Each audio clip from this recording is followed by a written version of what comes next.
नमस्कार मंडळी, तर यावर्षी म्हणजे 2026 मध्ये अधिक मास आलेला आहे। अधिक मास म्हणजेच काही जण याला धोंड्याचा महिना किंवा अधिक महिना, मल मास, पुरुषोत्तम मास अशा अनेक नावांनी ओळखतात। तर हा 2026 साली येणारा धोंड्याचा महिना म्हणजे अधिक मास नेमका कधी सुरू होतोय, या अधिक महिन्याचं महत्त्व काय आणि या महिन्यात काय करावे आणि कोणत्या गोष्टी चुकूनही करू नयेत, या महिन्यात कोणत्या देवतेची सेवा करावी की ज्यामुळे आपला पुण्यसंचय वाढेल आणि या अधिक महिन्यात जावयाला वाण दिलं जातं, तर हे वाण काय द्यावे अशी अधिक मासाबद्दल बरीच माहिती तुम्हाला या व्हिडिओमध्ये मिळेल। त्यासाठी व्हिडिओ शेवटपर्यंत पहा। चॅनलवरती नवीन असाल तर सबस्क्राइब करायला विसरू नका। लगेच व्हिडिओला सुरुवात करूया। तर अधिक मास म्हणजे काय किंवा अधिक मास काय येतो, तर आपले जे मराठी महिने आहेत चैत्र ते फाल्गुन ते एकूण 365 दिवस असतात आणि आपले जे इंग्रजी कॅलेंडर आहे जानेवारी ते डिसेंबर हे 365 दिवस असतात। चंद्र आणि सूर्याच्या गतीतील फरकामुळे हे जे 365 दिवस आहेत, चंद्रवर्ष आणि सौरवर्ष यामध्ये दरवर्षी 10 दिवसांचा फरक पडत असतो।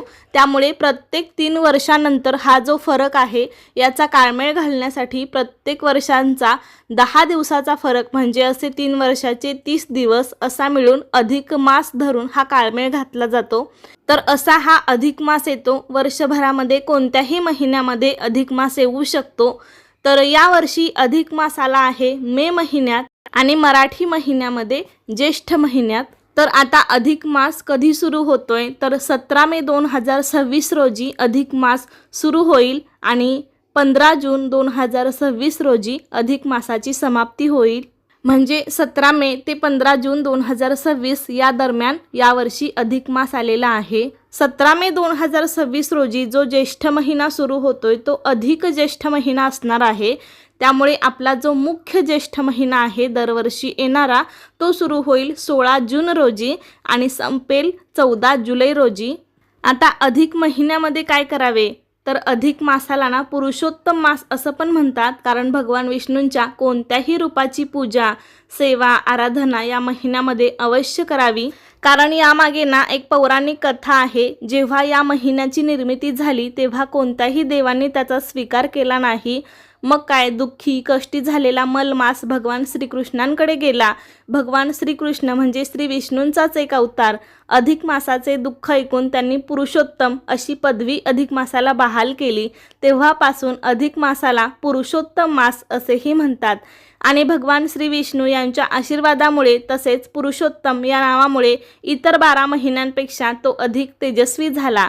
म्हणून तर अधिक मासात जे काही व्रत केले जाते त्यात भगवान श्री विष्णू आणि श्रीकृष्ण यांची उपासना केली जाते। वर्षभरामध्ये तुम्ही कोणत्याही विष्णूच्या किंवा श्रीकृष्णाच्या पूजा, उपासना, सेवा, आराधना करत नसाल तरी सुद्धा या महिन्यामध्ये भगवान विष्णूंची, श्रीकृष्णांची पूजा, सेवा करणं अत्यंत पुण्यकारक, फलदायी मानलं जातं।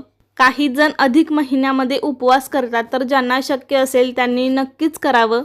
त्याचबरोबर या अधिक महिन्यामध्ये गंगा स्नान केल्यामुळे पापांपासून मुक्ती मिळते आणि या महिन्यात दानाला सुद्धा खूप जास्त महत्त्व आहे। मग त्यातल्या त्यात तुम्ही दीपदान सुद्धा नक्की करा। जवळपास कुठेही मंदिरात जाऊन तुम्ही दीपदान करू शकता। या अधिक महिन्यामध्ये कोणत्याही दिवशी एखादी सवाष्ण स्त्री घरी बोलावून तिची ओटी भरावी। आपण कुलदेवीचं स्वरूप समजून तिची पूजा करावी, ओटी भरावी। असं केल्याने सुद्धा पापांपासून मुक्ती मिळते आणि आपल्या सौभाग्यामध्ये वाढ होते।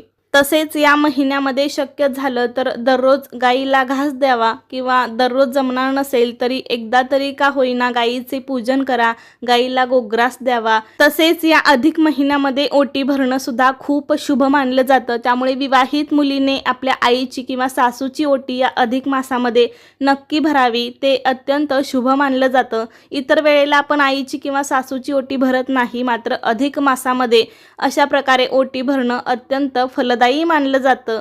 महिलांच्या बाबतीत तर अधिक मास हा जोडवे बदलण्याचा तर शुभ मुहूर्तच मानला जातो। त्यामुळे ज्यांना जोडवे बदलायचे असतील त्यांनी या अधिक मासामध्ये अवश्य बदलावीत।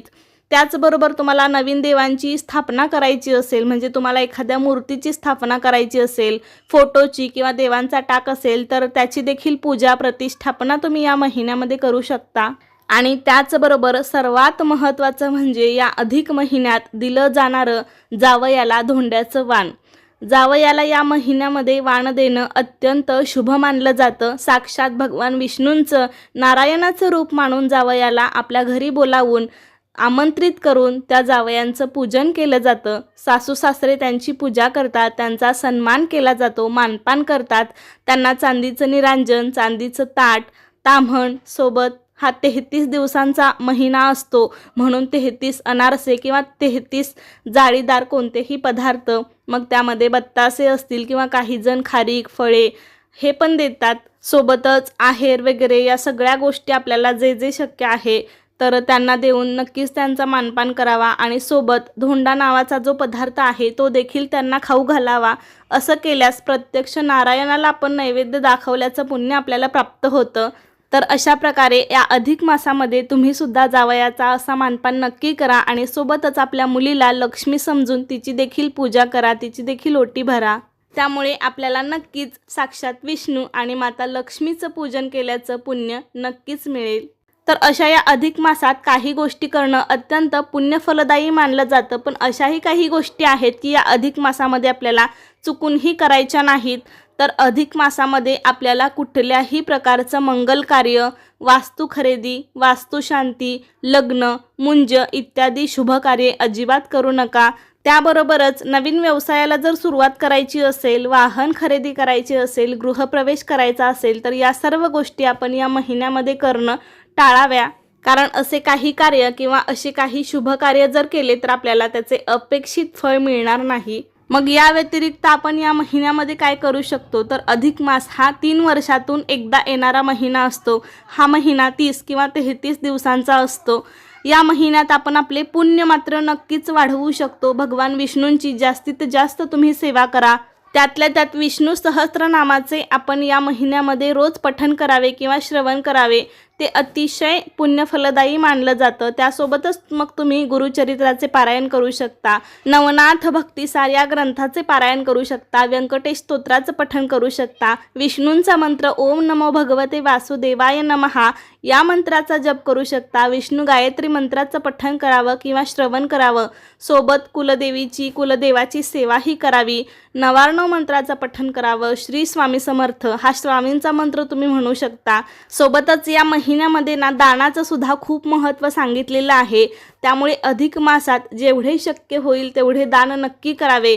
दान दिल्याने वाढते, आपल्या धनाची वृद्धी होते. मग तुम्ही जावयाला दान करू शकता, मी मगाशी जे काही सांगितलं ते. त्यासोबतच गोरगरीब लोकांना, गरजू व्यक्तींना, ब्राह्मणाला दान करावे. शक्य होईल तेवढे या महिन्यामध्ये अवश्य दान करा. कारण असे म्हणले आहे की या अधिक महिन्यामध्ये जे कोणी मनोभावे तीर्थस्नान करेल, जप तप करेल, दानधर्म करेल, नामस्मरण करेल, भगवान देवांची सेवा करेल, त्यांच्यावरती पुरुषोत्तमाची कृपा सदैव राहील आणि त्यांच्या सर्व मनोकामना, सर्व इच्छा पूर्ण होतील. त्याच्या जन्माचं सार्थक होईल. त्यामुळे आपल्याला जेवढं जमेल तेवढा पुण्यसंचय आपण या अधिक महिन्यामध्ये नक्कीच करावा. तर कसा वाटला तुम्हाला आजचा व्हिडिओ मला नक्की सांगा. आवडला असेल तर लाईक करा, अनेक जणांना हा व्हिडिओ शेअर करा आणि असेच नवनवीन छान छान व्हिडिओज पाहण्यासाठी आजच आपल्या अन्वीज मराठी कॉर्नर या चॅनलला सबस्क्राईब करा. धन्यवाद.